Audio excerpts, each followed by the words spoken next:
안녕하세요. 독서연구소 고영수 작가입니다. 여러분 반갑습니다. 오늘은 호손렌상 100주년 수상작이자 인간 니체와 니체 철학, 그리고 니체 철학이 만들어진 배경을 생생하게 볼 수 있는 책 니체의 삶 시간이고요. 오늘은 여러분과 니체의 인생과 삶의 초창기 때 큰 영향을 미쳤던 쇼펜하우어 이야기를 책에 나온 내용을 한번 알아볼 거고, 그 이외에 니체 대학 시절에 대해서 한번 알아보도록 하겠습니다. 물론 제가 누차 말씀드렸다시피 철학과 출신이긴 하지만 철학을 열심히 공부한 것도 아니고 이쪽에 대가가 아니기 때문에, 예를 들어 쇼펜하우어에 대해 제가 얼마나 많이 알겠습니까? 그래서 제가 아는 바 안에서 또 책을 중심으로 이야기를 해 드릴 거고, 정말 깊게 자세히 알고 싶은 분들은 유튜브에 관련된 전공 교수님께서 여러 가지 철학 강의를 해 주시더라고요. 그걸 참고하시면 되고, 또 직접 책을 읽어보시면 될 것 같습니다. 자, 시작할게요. 쇼펜하우어의 철학은 그가 칸트와 플라톤의 철학을 계승하여 발전시킨 의지와 표상으로서의 세계의 대부분 담겨 있다. 이 의지와 표상으로의 세계, 이 책에 바로 니체가 이 책이 유명하기 전에 이미 발굴을 해가지고 푹 빠졌던 그런 책인데, 쇼펜하우어 같은 경우가 여기 책에는 칸트와 플라톤 철학을 계승했다고 나왔잖아요. 아마 이제 칸트의 인식론과 플라톤의 이데아론을 계승했다고 보시면 될 것 같습니다. 칸트의 인식론은 그 당시에 되게 센세이션하게 했었는데, 그러니까 칸트는 우리 대상을 인식을 할 때 감성, 오성, 이성이 있다고 봤습니다. 그러니까 감성이라는 것은 그야말로 우리가 감각을 통해서 얻는 정보고, 그 오성은 이 감각을 통해서 얻는 정보, 그러니까 감성을 통해서 얻는 정보를 해석을 하는 거죠. 근데 이성은 뭐냐면, 우리가 보는, 인식하는 거는 뭐랄까, 그 자체에 실제가 따로 있어요. 리얼리티, 그러니까 본질이 따로 있습니다. 그러니까 칸트는 그거를 물 자체라고 합니다. 그러니까 이거를 플라톤식으로 얘기하면 이데아가 될 수 있겠죠. 근데 그 이데아를 이제 인식하려고 하는 게 이성인데, 이제 결론적으로는 칸트는 그러한 물 자체는 인식할 수 없다라고 얘기를 하고 있는 것입니다. 이것들을 이제 계승한 것이 이제 쇼펜하우어인데, 우리는 물질계에 살고 있다. 우리가 보고 만지고 인식하고 경험하는 것은 표상이고, 그 표상의 배후에는 우리가 살고 있는 세계의 진정한 본질은 의지가 있다. 맞죠? 이 의지가 칸트식으로 얘기하면 물 자체고, 플라톤식으로 얘기하면 이데아가 되는 것입니다. 근데 이 의지와 표상으로 세계의 서문에 보면은 어떤 얘기가 나오냐면, 세계는 나의 표상이라고 얘기하는 거예요. 이것이 생각보다 어렵다고 하는데, 이 뇌과학을 공부를 하시면 어렵지가 않습니다. 뇌과학 책, 저희가 많이 말씀드렸죠? 뇌과학을 통해서 우리가 밝혀진 사실이 뭐죠? 세계는 표상이라는 얘기예요. 그러니까 우리가 보는 대상을, 무언가를 보기 때문에 객관적으로 본다고 생각하는데, 실제로는 우리가 보고 있는 거를 주관적으로 판단해서 해석해서 보는 거죠. 그러니까 우리가 같은 걸 보더라도 같은 걸 보는 것이 아닙니다. 내 주관적으로 모든 보는 것은 나의 어떤 판단이 들어가는데, 심지어 이 대상이 오는 정보조차도 우리 뇌에서 걸러서 듣고, 또 자신의 기존의 어떤 경험과 상황과 맥락에 따라서 그때그때마다 해석이 달라지기 때문에 객관적인 인식이라고 하는 것은 없는 거죠. 뇌과학적으로도. 그런 거를 이제 쇼펜하우어식으로 얘기하면 뭐죠? 우리가 보고 만지고 하는 모두 감각적으로 느끼는 모든 것들, 인식하고 있는 모든 것들은 뭐죠? 표상인 거죠. 그런데 그 표상은 그냥 표상 안에 의지가 있습니다. 보시면 그 표상의 배후에는 우리가 살고 있는 세계의 진정한 본질의 의지가 있다고 하는 거죠.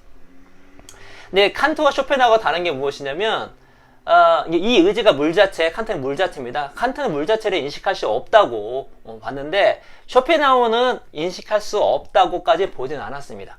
그러니까 어떤 대상에 우리가 표상을 보지만 우리가 몰입을 하고 하면은 그 의지를 볼 수 있다고는 봤어요. 근데 거의 그게 불가능하긴 하죠. 다음에 읽어드리면, 우리는 자신을 인식할 때는 외부 세계를 인식할 때 사용하는 지각과 그것과는 완전히 다른 의지를 동시에 사용한다. 이 말이 좀 어려운데, 제가 제 식으로 해석하면 이렇습니다. 우리가 외부 세계를 인식을 할 때는, 외부 세계는 나의 표상이잖아요. 그러니까 표상 배후에 있는 의지를, 어떤 본질을 보는 건 불가능합니다. 칸트는 아예 불가능하고 쇼펜하우어는 거의 불가능하다고 보는데, 대신에 우리 자신이 인식할 때는, 그렇지 않다는 거죠. 특히 우리 신체를 인식할 때는 우리의 본질은 그런 것이 뭐 쇼펜하우어식으로 있는지 모르겠지만 우리의 본질은 살고자 하는 의지, 삶에 대한 의지예요. 어떻게든 살고자 합니다. 그것이 본질이에요. 근데 살고자 하면 삶에 대한 의지는 뭐죠? 우리의 이 몸은, 신체는 그 의지 자체를 계속 지각하고 있어요. 살고자 하는 의지를 지각하고 있습니다. 그래서 우리 자신에 대한 본질인 삶에 대한 의지는 우리가 인식할 수 있을 뿐만 아니라 또 여기에 나온 것처럼 우리가 일반적으로 생각하는 감각과 그 의지를 함께 동원해서 우리 스스로를 인식한다고 하는 것이죠. 그 삶에 대한 의지의 대표적인 것은 쇼펜하우어는 욕구, 욕망이라고 봤습니다. 그래서 문제가 나와요. 어떤 문제가 나오냐면 읽어드릴게요. 표상은 의지와 합쳐지는 완전한 상태를 추구하기 때문에 끝없이 갈망하고 영원히 새로 생성하는 상태에 있다. 표상은 때에 따라 의지와 하나가 될 수 있지만 그런 상태는 더 큰 불만과 더 많은 갈망을 초래할 뿐이다. 아주 드물게 특별한 존재의 인간이 의지와 표상이 일치하는 완벽한 상태가 될 수도 있지만 이런 상태는 대부분의 사람은 살아서는 얻을 수 없다. 오직 죽음을 통해서만 가능할 뿐이다. 왜냐면 우리가 갖고 있는 삶에 대한 의지가 욕구, 욕망이잖아요. 근데 어떤 거죠? 이 표상과 의지는 일치되려는 그런 경향성이 있다는 거죠. 근데 이 세 개는 나의 표상이에요. 다시 말해서 나의 삶의 의지가 반영된 표상이라고요. 이거를 편하게 얘기하면 뭐죠? 내 욕구대로 살 수가 없잖아요. 이 세상이 내 욕구대로 됩니까? 내 욕심대로 됩니까? 그렇지 않다는 거죠. 예를 들어서 좀 약간 극단적으로 말씀드리면 쇼펜하우어는 이 삶에 대한 의지의 한 예로 성욕을 들었어요. 그러면 성욕이 든다고 성욕이란 의지를 표상과 일치시키려는 것이 가능합니까? 불가능하죠. 그 불가능성, 의지와 표상이 일치되지 못하는 그 간극이 뭐죠? 예, 고통으로 다가오는 것이죠. 그래서 근데 만약에 일시적으로 같아졌다 쳐요. 거기서 끝날까요? 그렇지 않다는 거죠. 표상과 의지가 하나 될 때는 그 순간적인 것이 또 그 의지와 표상은 또 그게 괴리가 돼가지고 우리한테 고통으로 다가온다고 쇼펜하우어는 얘기하고 있습니다. 그래서 그거를 벗어나기 위해서는 필요한 게 뭐다? 예, 죽는 거죠. 죽는 거죠. 왜요? 예, 다음을 읽어보겠습니다. 모든 생명이 이 불가능한 상태를 갈망함으로 고통을 겪는데 기독교적 관점에서 보면 누구나 열심히 노력하면 어느 정도 행복한 결말을 기대할 수 있다. 따라서 칸트도 경험적 세계의 불완전하고 언제나 무언가를 갈망하는 상태를 견딜만 하게 그렸다. 즉 그리스도를 통한 구원은 언제나 가능했다. 반면 쇼펜하우어는 불교와 인도 철학의 영향을 받았다. 불교와 인도 철학은 인간의 고통을 운명으로 받아들여야 한다고 말하며 욕망이라는 것은 채워지고 나면 또 다른 욕망이 생겨날 뿐이라는 사실을 강조했다. 의지의 본체계에서 마음의 동요는 아무것도 갈망하지 않음으로 해결된다. 이게 나왔죠? 그러니까 쇼펜하우어는 기독교를 매우 싫어했고요. 힌두교, 불교에 되게 심취했던 그런 사람입니다. 그런데 나의 인식하는 그 표상 자체가 내 의지와 같아지는 현상, 이거를 이제 예를 들어서 불교는 열반이라고 할 수도 있겠고 기독교적인 얘기하면 구원이 될 수가 있을 거예요. 그런데 기독교는 뭐죠? 외부의 힘에 의해서 그걸 달성할 수가 있습니다. 그러니까 의지와 표상의 불일치가 오는 고통이 있지만 그 해결을 내가 스스로 하기보다, 여기 노력한다고 했지만 그 노력이라 하는 것은 누구한테 의지하는 거죠. 누구죠? 신. 기독교적으로 얘기하면 예수 그리스도를 믿음으로써 구원에 이른다 하면서 그걸 완성을 하는 거예요. 그런데 불교와 힌두교에 영향을 받았던 쇼펜하우어는 그런 외부적인 걸로 할 수 없고 스스로 그걸 해야 되는데 그럼 불가능에 가깝다 얘기하는 것입니다. 왜냐하면 나의 삶에 대한 의지라고 하는 것은 욕구, 욕망인데 욕망이라는 건 뭐죠? 채워지고 나면 또 다른 욕망이 생기기 마련이라고 하는 거예요. 영원히 채워지기 힘든 거겠죠. 그렇죠? 물론 그 불교의 수행을 통해서 살아있을 때 해탈을 하는 경우도 있을 수 있겠지만 제가 불교나 힌두교에 자세히 아는 거 아닙니다. 있지만 쇼펜하우어 입장에서는 그것이 있을 수도 있지만 거의 불가능에 가깝다. 그래서 우리가 할 수 있는 것이 무엇이냐? 라는 것이죠. 무엇이 있을까요? 바로 쇼펜하우어는 우리가 그 고통에서 벗어나기 위해서는 어떻게 한다? 의지와 표상을 합치는 게 아니라 의지 자체를 부정을 해야 됐어요. 의지 자체를 부정을 하면 되는 것입니다. 근데 의지 자체를 살아있을 때는 거의 부정하기 힘들죠. 뭐죠? 죽으면 되는 것입니다. 죽으면 나의 의지는 사라지고, 나의 의지가 사라지면 이 표상, 이 세계라고 하는 것은 나의 의지에, 나의 삶에 대한 의지의 표상이기 때문에 다 같이 사라지는 거죠. 그래서 쇼펜하우어의 인생관이, 쇼펜하우어의 철학이 염세주의 철학이라고 하는 것입니다. 염세주의 철학. 그것이 뭐 이렇게 우리 보통 얘기하는 뭐 비관적인 그런 것이 아니라, 우리가 뭐 구원, 열반, 해탈, 의지와 표상의 일치, 그런 것들을 살아생전에는 이뤄내기는 거의 불가능에 가깝다. 결국 그걸 할 수 있는 건 뭐다? 죽는 것 뿐이다. 죽음으로써 나의 의지를 없애면 표상도 없어지기 때문에 해결된다. 그래서 염세주의 철학가라고 얘기하는 것입니다. 뒷부분 나오죠? 쇼펜하우어는 염세주의 철학가로 알려졌지만 기독교 정신을 점점 불신하던 니체 같은 젊은이들은 그가 칸트를 대신해 현실적인 대안을 제공한다고 생각했다. 이렇게 나옵니다. 이제 쇼펜하우어가 니체에게 어떻게 위안을 줬는지 한번 알아보도록 하겠습니다. 쇼펜하우어는 니체에게 위안을 주었고 그에게 숨겨져 있던 정서적 욕구를 일깨웠다. 모든 생명은 고통받는 상태라는 명제는 만성 질병에 시달리며 시시때때로 찾아온 통증 견뎌야 하는 그의 상태와 잘 들어맞았다. 모든 생명은 당연히 이상적 상태를 갈망했고 그도 진정한 자신이 되기를 원했다. 그것이 자신이 존재하는 이유라 생각했다. 하지만 이 지점에서 그는 진정한 자신의 모습이 무엇인지 혼란스러웠다. 쇼펜하우어에 따르면 우리의 이성이 계속해서 세계를 조각조각 분리하기 때문에 우리는 하나로 일치되는 진정한 자신이 될 수 없었다. 우리의 이성 자체가 표상의 일부일 뿐이니 말이다. 특히 니체는 이 부분을 개인적으로 강하게 공감했다. 제일 진전이 나는 일은 항상 다른 사람인 척 연기를 해야 하는 것이라네. 교수인 척, 문어학자인 척, 인간인 척 연기해야 한다는 거지. 바젤 대학교의 교수 일을 시작한 후 그는 에르빈 로데에게 이런 편지를 썼다. 지혜로운 사람인 척 보이려고 나이 들게 옷을 입었고 학부생의 신분으로 교수가 되었고 어머니의 말을 듣기 싫었지만 착한 아들인 척 행동했고 기독교적 신앙을 잃어가고 있음에도 목사였던 아버지 기억 속에서 순종적이고 단정한 아들인 척 연기를 하고 있었으니 이런 생각이 든 것도 무리는 아니었을 것이다. 이렇게 매일 다른 사람의 얼굴을 연기해야 하는 것으로도 모자라 그에게는 국적마저 없었다. 그래서 이 모든 인물이 존재하는 공식적인 정체성에 대한 의구심마저 들었다. 삶이 완전히 조각나 있다고 믿었던 니체는 쇼펜하우어의 말대로 자신이 힘겹고 고통스러운 상태라 생각했다. 진정한 의지를 실현하기는커녕 그것을 전혀 이해하지도 못하고 있었다. 그러니까 쇼펜하우어는 어떻죠? 우리의 의지와 표상이 일치되는, 그건 거의 불가능에 가깝다. 그런 괴리 속에서 우리의 고통을 우리 인생은 고통스러울 수밖에 없기 때문에 인생은 고통인데 몸이 계속 아팠던, 또 삶이 고달팠던 니체에게는 그것이 위안이 됐다는 것이고, 특히나 쇼펜하우어 같은 경우는 우리가 어떤 자체를 인식을 할 때 그 의지를 정확하게 알 수가 없잖아요. 그러니까 우리 자신도 당연히 우리의 어떤 삶에 대한 의지를 같이 사용하면서 우리 자신을 인식하고 있지만 내가 진짜 누구인지를 정확하게 아는 건 쉽진 않아요. 왜냐면 그 의지로만 아는 것이 아니라 의지와 이성을 함께 발용해가지고 나 자신을 인식할 때 나의 감각, 나의 어떤 그런 삶에 대한 의지, 충동, 이성이 종합이 되는 거잖아요. 그러면서 진정한 내 자신을 알아보려 하는데 그게 쉽지 않은 것이죠. 그래서 니체는 그 쇼펜하우어 관련해서 어떤 얘기를 하냐면 이 부분에 대해서 이런 얘기를 한 적도 있어요.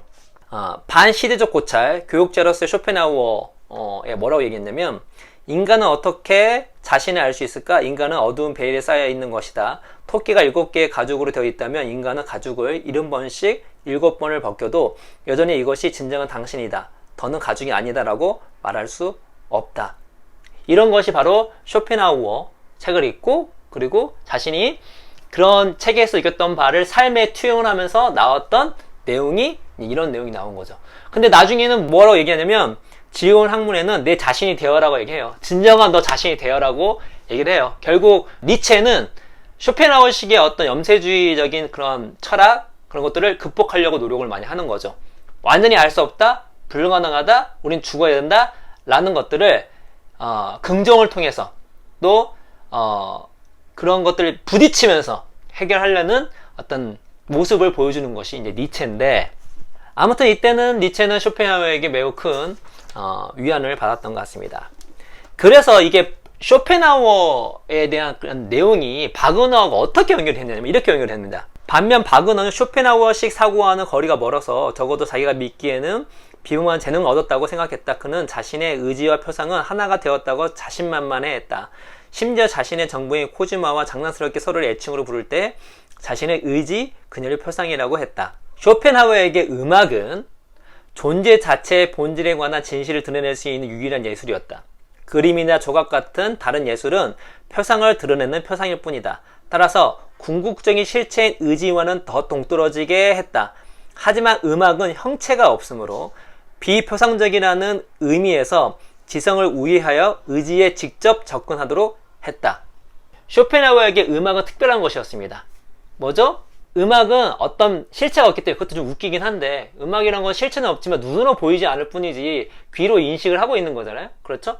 아무튼 어떤 그 조형 예술과 다르게 비표상 눈에 보이지 않기 때문에 그것은 우리가 그 표상의 본질인 의지를 직접적으로 인식할 수 있고 경험할 수 있는 그야말로 좀 격이 다른 그런 예술이라고 보았던 것이죠. 그런데 이게 이런 쇼펜하우어의 사고가 니체에게 연결이 됩니다.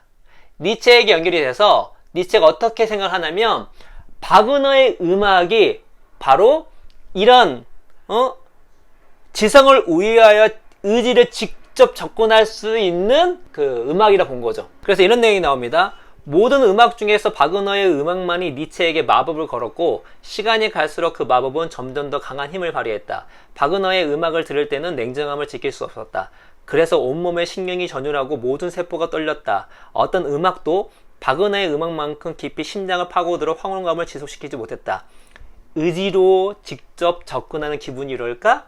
그는 바그너를 다시 만나고 싶은 마음이 간절했다. 니체가 바그너에게 빠졌던 건 뭐죠? 쇼펜하우어의 철학에 영향을 받았다는 것이죠.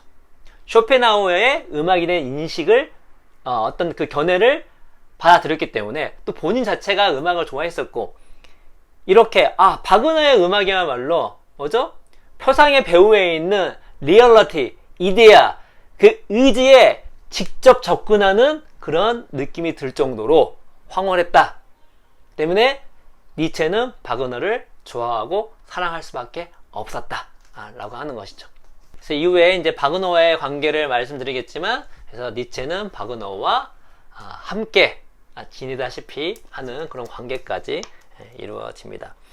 이래 3장이 내 자신이 되어라는 장인데요. 여기 보면은 그 외에도 이런 쇼펜하우어의 철학이 어떻게 영향을 받았는지, 그것이 바그너까지 어떻게 연결되는지에 대한 내용이 나올 뿐만 아니라 대학 시절 때 니체가 약간 평범하지 않는 수준이다고 하는 거를 이제 알 수가 있어요. 보면은 니체가 교수가 되거든요. 근데 교수가 되는데 좀 말도 안 되게 돼요. 그러니까 읽어드릴게요. 얼마 뒤 바젤 대학교 문화학 교수 자리를 제안받았다. 아직 학생에 불과했던 니체에게 놀라운 제의였다. 그는 본 대학교와 라이프치히 대학교에서 각각 2학기를 보냈을 뿐 학위도 없었다. 하지만 사람 보는 눈이 뛰어났던 리첼 교수는 니체의 재능을 알아보고 그를 적극 추천했다. 교수직을 제안받은 날이 1869년 2월 13일이었기 때문에 니체는 약 한 달 뒤인 3월 23일에 논문 심사도 받지 않고 라이프치히에서 박사학위를 받았다. 그리고 4월부터 3,000프랑의 급여를 받으며 바젤 대학교에서 고전 문헌학 교수로서 수업을 시작했다. 그 대학의 최연소 교수로 임명된 니체는 자신이 아주 자랑스러웠다. 며칠간 고심 끝에 그는 젊은 스타일의 패션을 버리고 나이 들어 보이는 옷을 몇 벌 구입했다. 니체는 원래 본 대학교에 신학을 공부하러 갔다가 거기에 좀 적응을 못하고 라이프치히 대학교로 이제 옮깁니다. 옮겨서 공부를 하는데 그것도 2학기만 지나고 나서 교수 제의를 받아요. 박사 학위도 없는데, 심지어 박사도 논문도 안 쓰고 박사 학위를 받습니다. 니체 얼마나 뛰어났냐? 만약 이렇게 교수했는데 뭐 실력이 없으면 안 되잖아요. 책 읽어보시면 니체가 정말로 그 가르치는 능력이 어마어마했던 것 같습니다. 특히 이 고전, 이 당시 그리스 고전이겠죠? 그런 고전에 대한 그 깊이, 또 대한 어떤 관점, 새로운 관점, 또 해석, 이런 것이 좀 엄청난 것 같아요. 그래서 여기 있는 학생들이 니체의 어떤 그 뭐 강의를 들으면 뭐라고 얘기하냐면, 학생들은 고대 그리스 시대의 어떤 현인에게서 수업을 받은 듯한 기분을 느꼈다. 니체는 시대를 뛰어넘어 호메로스와 소포클레스, 플라톤, 고대 그리스 신화 속 신들에 관해 자신 있게 설명했다. 자신이 알고 있는 사실이 자명하다는 듯이 말했고 학생들은 그의 이야기에 흠뻑 빠져들었다. 정도로 그렇게 평가받을 정도에 걸맞는 실력을 계속 보여 주었던 사람이 바로 니체입니다. 그리고 니체는 나중에 철학으로 옮기려고 노력을 많이 하는데 그렇게 옮기면서도 고통을 많이 받아요. 어쨌거나 니체는 대학교 때 완전히 우리 범인들은 헛웃음을 지을 수 없을 만큼의 어떤 실력을 보여왔다. 그 중에 쇼펜하우어를 만나게 되고 그리고 바그너까지 연결되는 장이 이제 3장이다. 하는 내용입니다. 물론 오늘 제가 이제 말씀드리면서 다시 말씀드린 쇼펜하우어에 대해서 오늘 얘기했는데 제가 부족한 점이 있을 거예요. 그래서 쇼펜하우어에 대해 더 자세히 알고 싶은 분들은 유튜브 교수님들의 강의를 들어보시고 그 다음에 책도 한번 읽어보시면서 쇼펜하우어 또 니체가 어떻게 연결되는지 또 쇼펜하우어를 얘기 되면 칸트에 대해 관심이 가질 수밖에 없거든요. 칸트는 또 어떤 얘기 했는지 그러면서 세상은 그러면서 독서의 어떤 실타래가 이렇게 이어지는 것이 아닌가 라는 생각이 듭니다. 오늘 이야기는 이것으로 마치도록 하겠습니다. 여러분 감사합니다.